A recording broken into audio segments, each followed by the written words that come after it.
자식들이 나이가 들어도 언제나 자식 걱정에 맘 편히 잠 못 주무시는 부모님들이 있습니다. 행여나 자식들이 잘 안 되면 내 탓이 아닐까 걱정하고 나이 들어 자식들에게 미안함을 느끼는 부모님들이 참 많습니다.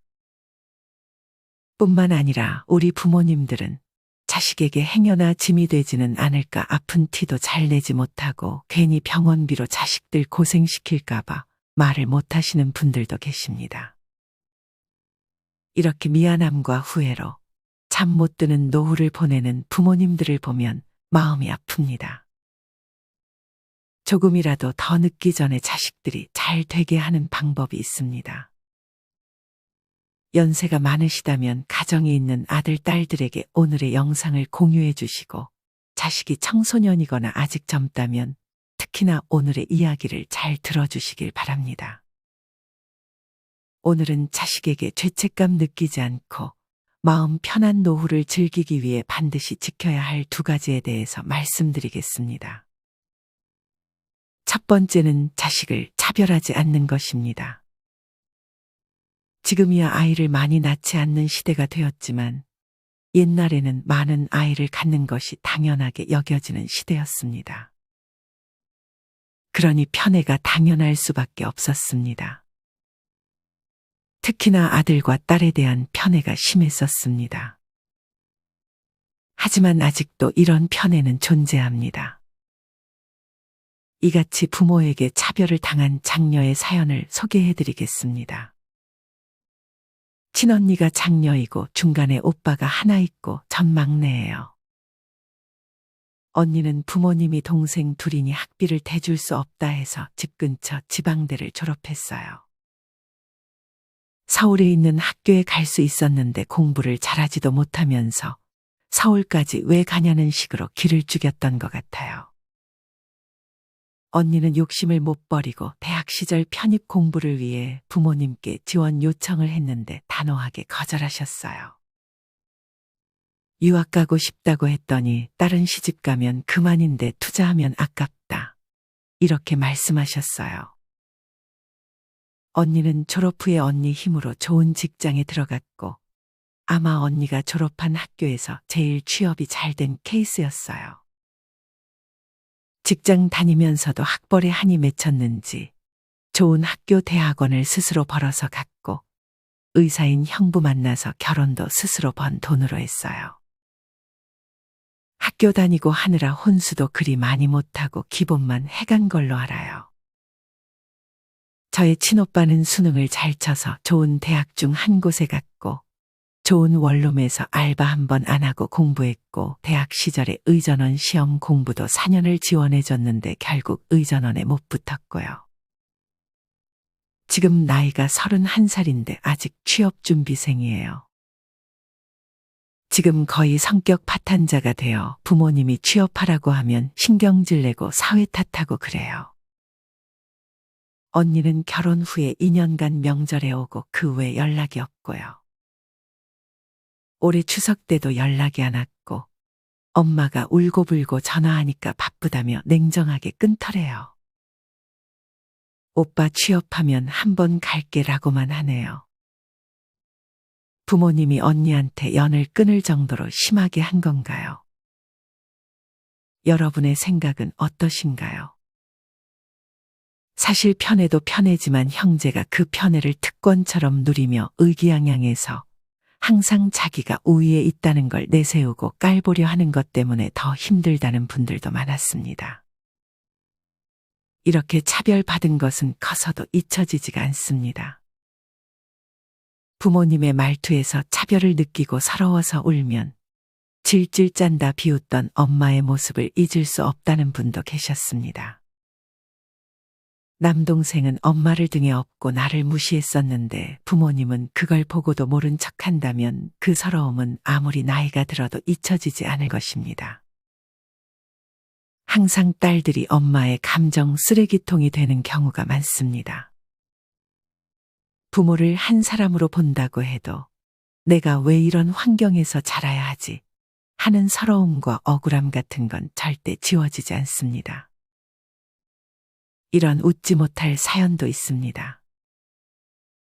어느 날 대지진이라는 중국 영화를 보는데 그 영화에서 엄마가 참사 중에 쌍둥이 딸 아들 둘 중에 하나만 살릴 수 있다는 말에 아들을 선택했고 당시 중학생이던 나는 엄마가 너무했다 라고 했는데 우리 엄마는 그래도 동생이잖아. 나라도 동생 구해달라 할 거다 라고 말했고 그 말에 난 얼마나 상처 입고 충격받았는지 모른다. 사실 이런 말은 농담으로라도 하면 안 됩니다. 이렇게 상처받은 자식들은 나이가 들수록 부모의 연락을 피하게 됩니다. 특히나 부모님들 중 자신이 자식을 차별했다는 것을 인정하지 않는 부모님들도 많습니다. 사과를 한다면 우리 자식들은 부모를 끊임없이 용서할 텐데 부모가 직접 마음의 상처를 치유해주지 못하면 안 좋은 감정이 쌓여 결국 연을 끊게 되는 것입니다.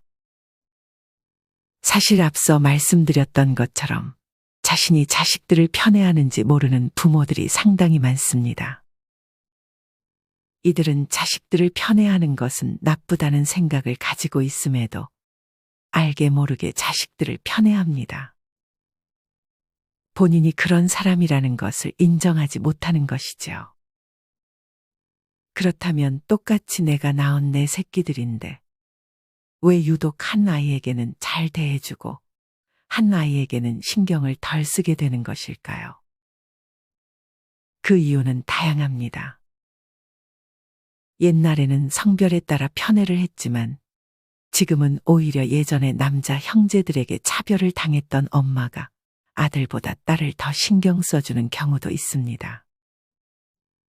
또한 자신의 예전 모습을 닮은 아이에게 더욱 애정이 간다고도 합니다. 이 밖에도 아이의 능력이나 성격에 따라 태도가 달라지게 되는데요.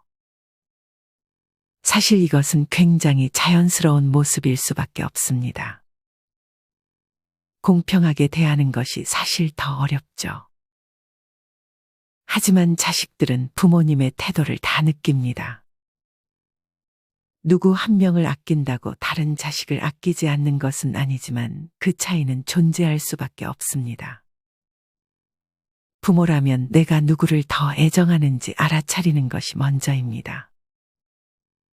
그리고 내가 제일 신경을 쓰지 못하고 있는 자식이 누구인지 생각해야 합니다. 의식적으로 내가 신경을 덜 쓰는 자식에게 관심을 주어야 합니다. 부모의 편애는 가정의 화목에 악영향을 끼칠 수밖에 없습니다. 오냐오냐 키운 자식은 부모 고마운 줄 모르고 편애를 당한 자식은 쌓인 게 커져 부모와 손절하려 할 것입니다. 다시 한번 말씀드리지만 의식적으로 인지를 하셔야 합니다. 내가 왜 이 아이만 좋아하는지 이유를 파악하고 앞서 말했듯 자식이 차별받는다고 느껴지지 않게 하는 것이 좋은 부모의 역할입니다. 또한 조심하셔야 할 것은 한번 밉보인 자식들은 부모가 계속 안 좋게 보게 된다는 사실입니다.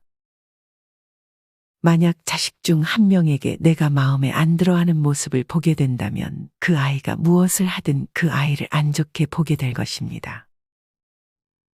다들 영조와 사도세자의 이야기를 알고 계실 것입니다. 영조는 사도세자의 모든 행동을 싫어했습니다. 이미 마음에 안 들어서 뭘 하든 화내고 고함을 쳤습니다. 이 이야기의 결론은 비극이었습니다. 이처럼 내가 이 아이의 너무 안 좋은 모습만을 보고 있는 것은 아닌지 반드시 주의하셔야 합니다. 다음은 셰익스피어 4대 비극 중 하나의 이야기를 들려드리겠습니다.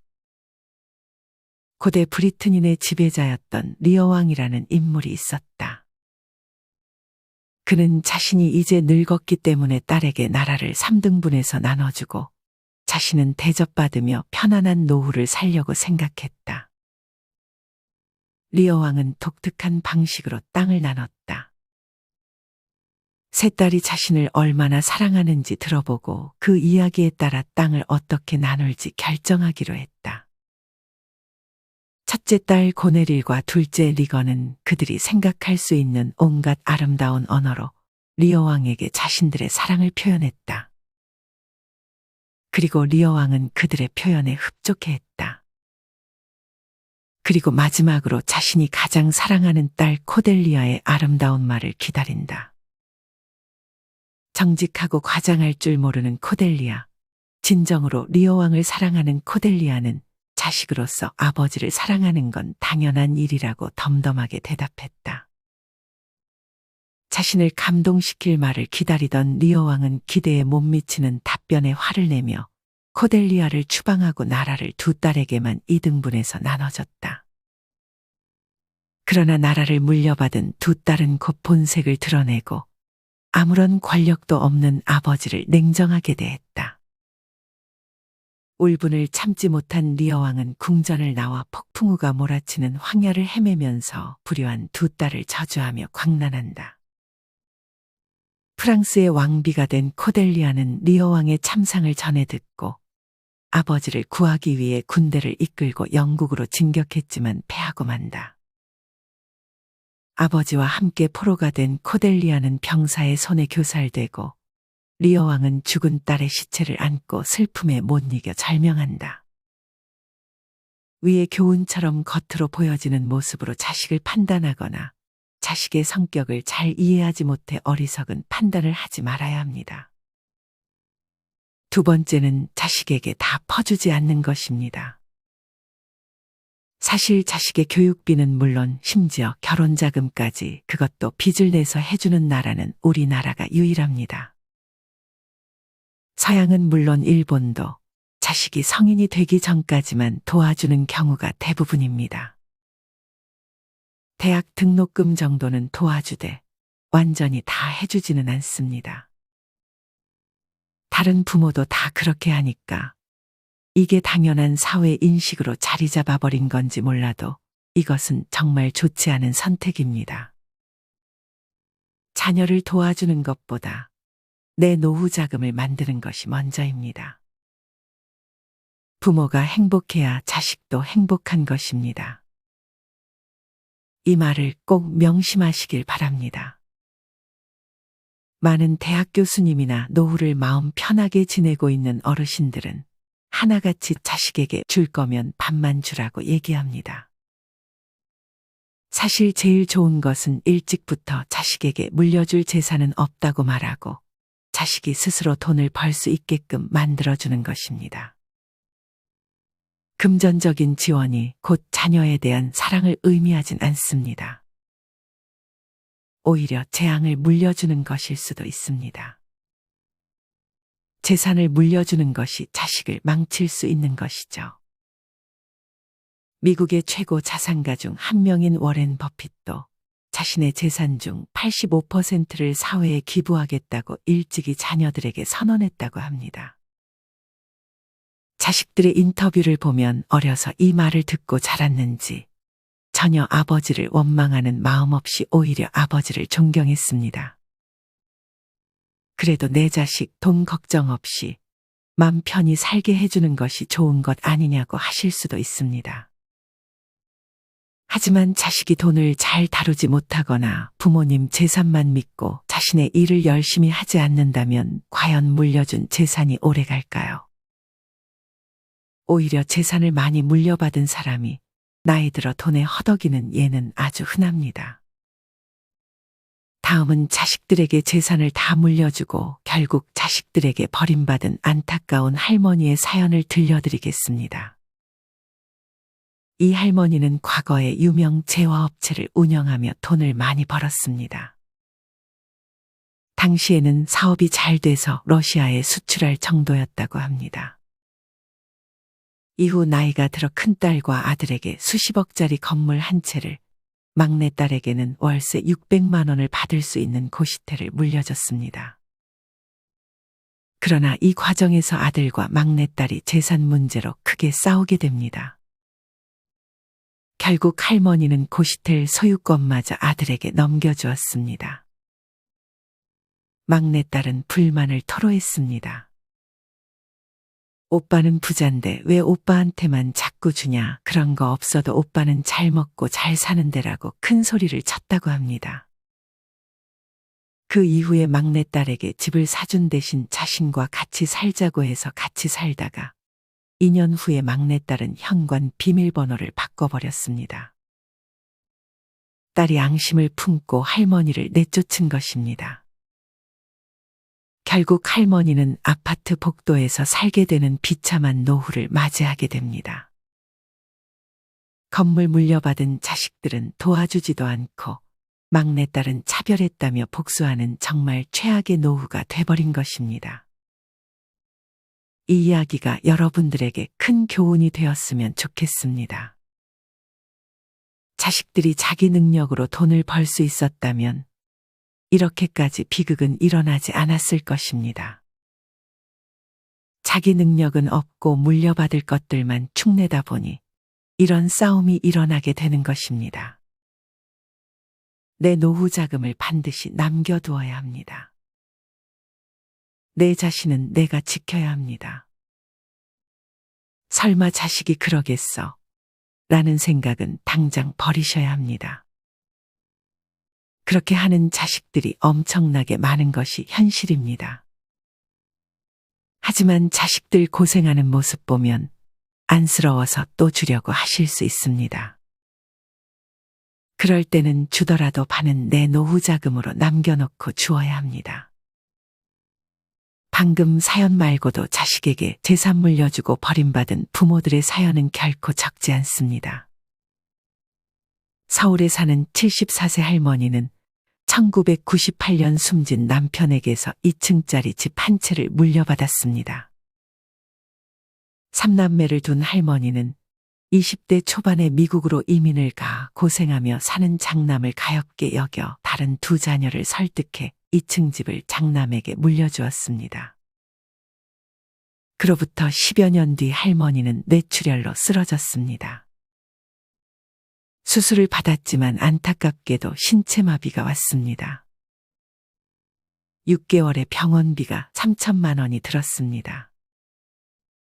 다른 자녀들이 장남에게 연락했지만 돈이 없다는 단호한 대답만이 돌아올 뿐이었습니다.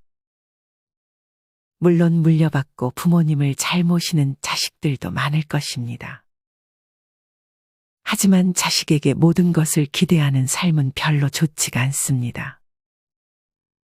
받을 때만 고마워할 뿐 이내 받은 건 생각 안 하고 부모님 모시기를 꺼려하는 자식들이 결코 적지 않을 것입니다.